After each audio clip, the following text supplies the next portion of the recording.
Assalamualaikum warahmatullahi wabarakatuh. Terima kasih puan-tuan pengurusi majlis. Yang saya hormati barisan para hakim yang arif lagi bijaksana, penjaga masa yang prihatin dengan waktunya, guru-guru yang saya sanjungi serta rakan-rakan yang saya kasihi.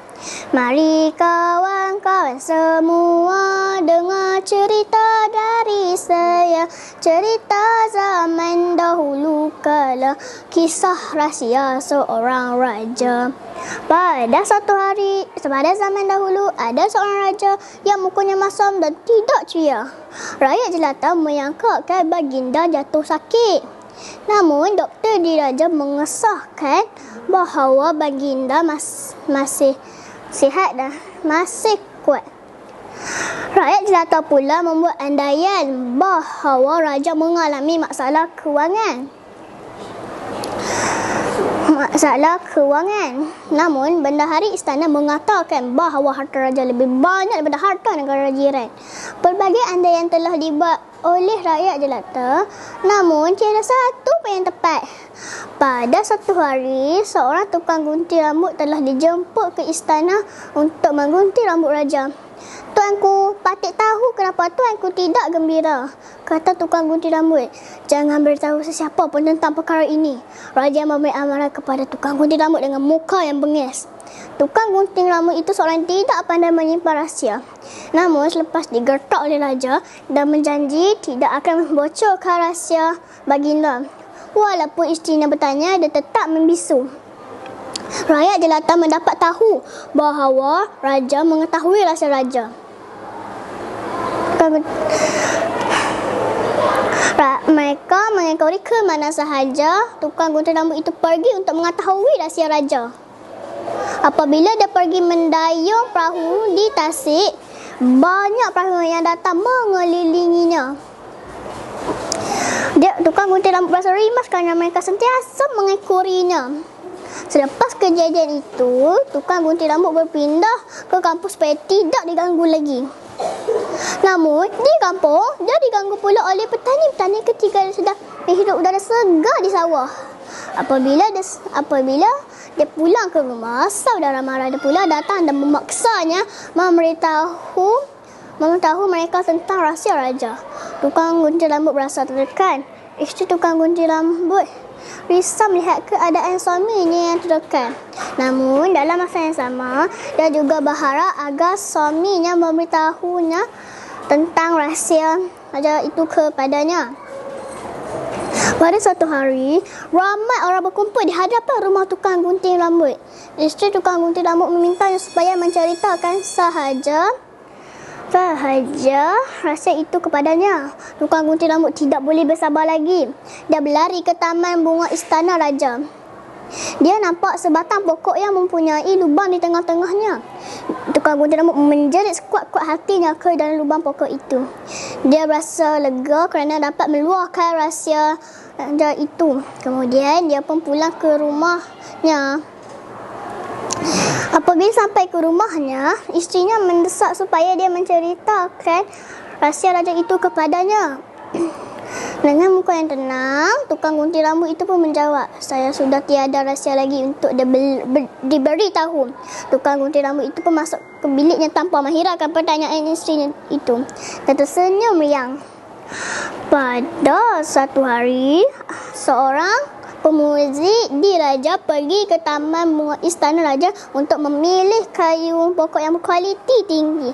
Raja mengarahkannya untuk membuat sebuah gendang yang besar.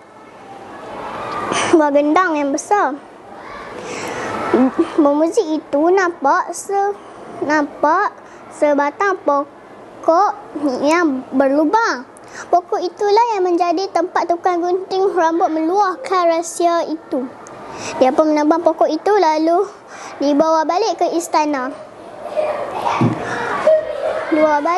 Raja berasa gembira apabila melihat sebuah gendang besar yang sudah siap dihasilkan oleh pemuzik itu. Baginda membuat keputusan untuk membuat persembahan gendang persembahan gendang pada pesta perayaan di istana nanti. Hari perayaan pun tiba. Seluruh pengawal dan rakyat jelata berkumpul di istana. Mereka semua tidak sabar untuk melihat persembahan gendang daripada raja. Dong, dak, dong. Raja mula memukul gendang dengan penuh bersemangat. Kepala baginda bertanduk. Tiba-tiba kedengaran bunyi suara bergema dari dalam gendang. Semua yang berada di sana saling berpandangan, masing-masing menahan ketawa. Muka raja merah menahan marah. Di manakah tukang gunting rambut di raja? Raja membentak. Tukang gunting rambut di raja itu turut berada di pesta tersebut. Dia ditarik oleh askar-askar. Raja menghadap baginda di sebuah bilik. "Berani kamu memecahkan rahsia beta?" tanya raja dengan muka yang bengis. Tukang gunting rambut sangat takut, namun dia menceritakan segalanya kepada baginda dengan jujur. "Lepaskannya, dia tidak bersalah. Dia tidak tahu pokok itu boleh mengulangi percakapan orang." Arah raja kepada askar-askarnya. Rakyat jelata masih menunggu di luar untuk menantikan hukuman yang akan dikenakan kepada tukang gunting rambut itu. Tiba-tiba, raja keluar dan memukul gendang itu bertalu-talu. Kepala baginda bertanduk. Suara itu bergema ke seluruh pelosok istana. Semua rakyat berpandangan antara satu sama lain. Ya, beta mengaku. Memang kepala beta bertanduk. Tiada siapa yang boleh menyembunyikan kecacatan. Malah tiada yang sempurna di dunia ini, kata raja. Sebaik-baik sahaja raja berkata-kata. Dia ketawa sepenuh hati. Dia berasa lega dan gembira kerana tidak perlu lagi menyembunyikan kelemahannya lagi. Ingat ya kawan-kawan, pengajaran yang dapat dari cerita ini ialah Pertama, menyimpan aib seseorang adalah sifat terpuji yang disukai Allah. Kedua, setiap manusia mempunyai kelemahan dan kekuatan masing-masing.